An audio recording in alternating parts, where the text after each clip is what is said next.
Hello everybody, so this is just a bit of a different video for me, but I am going to be talking about things that I took to hospital when I had a spinal fusion surgery. So starting off strong, I have it right here.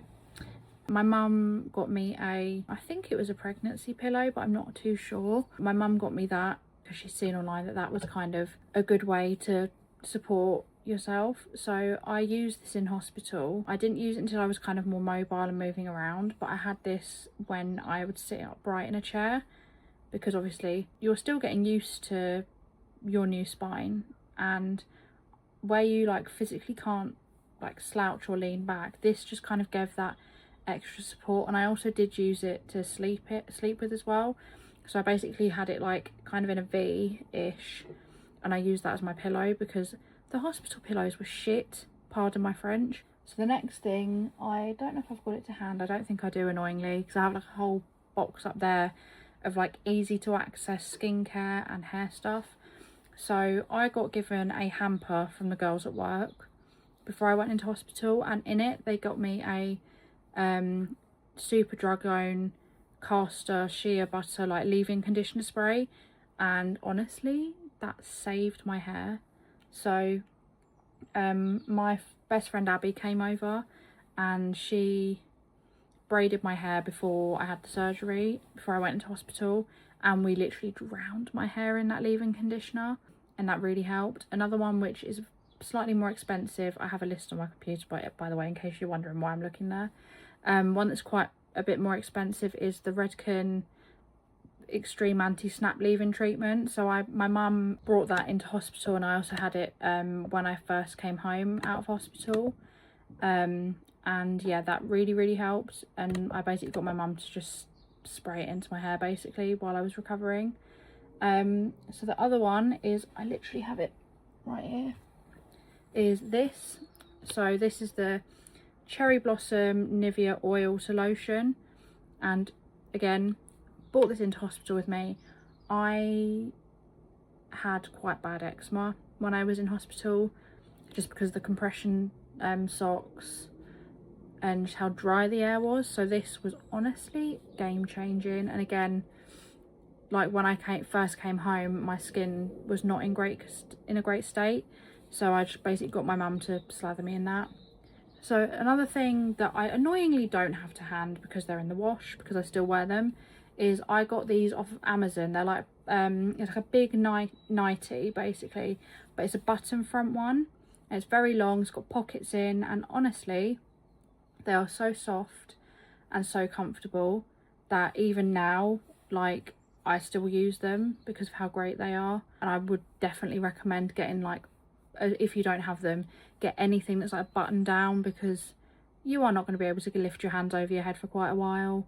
Another thing that I again don't have now because it's at my nan's house is I basically had this like sippy cup thing, which had like a really long straw, and then my nan also has one which I used for when I was there for teas and coffees. So then the next one I literally have here, this is my Nature Spell Flexi Flow Detangling Hairbrush.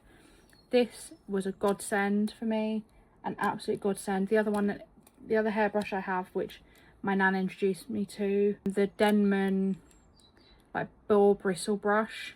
When I came out of hospital and we took the braids out, my hair was, pardon my French, but it was fucked, and it took so long to kind of brush it all out and make sure it was okay. I do have this to hand-ish, which we use. It's like a it's the Nala's Kids detangler and leave-in conditioner in Tropical Blast. So we got this delivered when I was at home, well, at my nan's house, when we first took the braids out, just because I was so scared about how crap the condition was of my hair. Like, I am quite proud of the condition of my hair now. Something I very nearly forgot, and I was livid at myself that I forgot because I had to get my mum to go and get one for me, was I did not pack in my bag a travel toothbrush. I don't know why I forgot, because I literally have a travel toothbrush that I bought in preparation for the surgery, but for whatever reason I didn't pack it because I'm an idiot. Another thing that was I don't have it now because I used it all. My lips were just so sore, and the lip balm that I put in wasn't quite cutting it. It wasn't strong enough, and so I needed something that was really strong to basically kind of help put moisture back into my lips. So the next one is, I don't have the case because I've dropped them, but my loops. So I've had these for about 5 months now, I want to say, maybe 4 months. I got them in February as like preparation before I went to Disney, and honestly, if I didn't have these, I don't think I would have like functioned in the hospital. Then the next thing linked to that is, my one is, I don't know where it is right now, but a sleep mask. They keep the lights on at night. It's so fucking bright.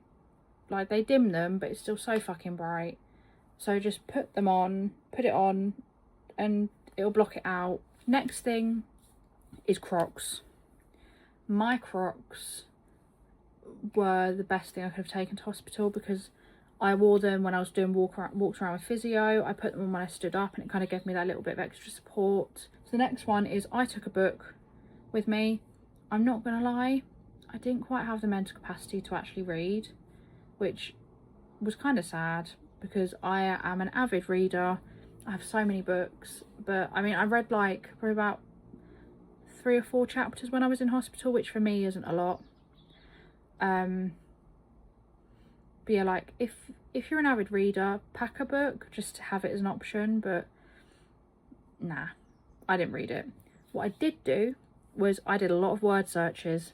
I love a word search. I have like 4 word search books now that I have basically completed, but my mum got me a word search book for when I was in hospital, and not gonna lie, that was a really great distraction. Another thing is chewing gum, because when you first start standing or sitting or moving, the nausea you get is out of this world. It is awful. Next thing is one of those like microwave lavender heat pad things. That's been great. I have 2 of them. In the earlier stages of my recovery, I had really strange shoulder pain, like on the shoulder blades on both sides, and so I literally would just sit here or lay in bed with these pouch things over my shoulders, so they were applying the pressure to where it was hurting, and that was really helpful. Another thing, make sure you have a long fucking phone charger, because the one I had, it was long, but it wasn't long enough. Another thing, which I don't use it as much now, but again, in the early stages of recovery, and also when it's a bit chillier, is I bought it on Amazon. It was about £13-14. It's like a little heated blanket, and it's got temperature control and length of time you want it on. I only ever had it on temperature 1, so it's quite low. Another thing is, get one of the grabby tools. They're fairly reasonable on Amazon. They're so helpful. Even now, if I drop something on the floor, I will have to use my grabber. I don't have it to hand now because it's over there, but honestly, get yourself a grabber. And then last but not least is what you're currently propped up on. So my fiance got me it's like an overbed table with wheels, and it's adjustable, so you can have it up higher or lower. And that has saved me as well, because if I didn't have that, I wouldn't have been able to be on my laptop. I wouldn't be able to game. And because it's adjustable, again, if I'm having like a really bad pain day, I can lower this bit right down so it's on a bit of a slant, and I can just do it in bed like blah, blah, blah. And honestly, it's been really helpful. But also, if you don't have like a walking stick or anything like that, get one, because I'm like basically a month and a half post-op now, and I physically cannot walk without a walking stick, like, because I need something to kind of help support me. I can't walk very far, I can't walk for long periods, and I have to have breaks, because if I walk for too long, I get like a weird numbness sensation going on. While I've been recovering, my mental health has gone to shit.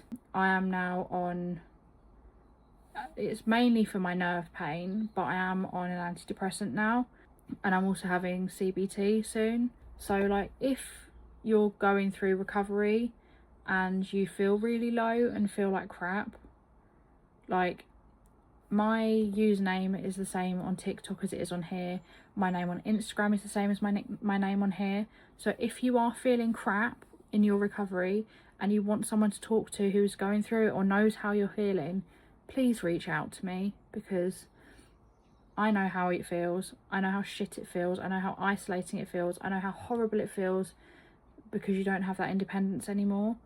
But please just reach out. But if you've watched it till the end, thank you so much for watching, and I will catch you guys soon. And like I said, if you need to talk to someone, just reach out to me, because I know how you're feeling. But yeah, thanks for watching. Bye.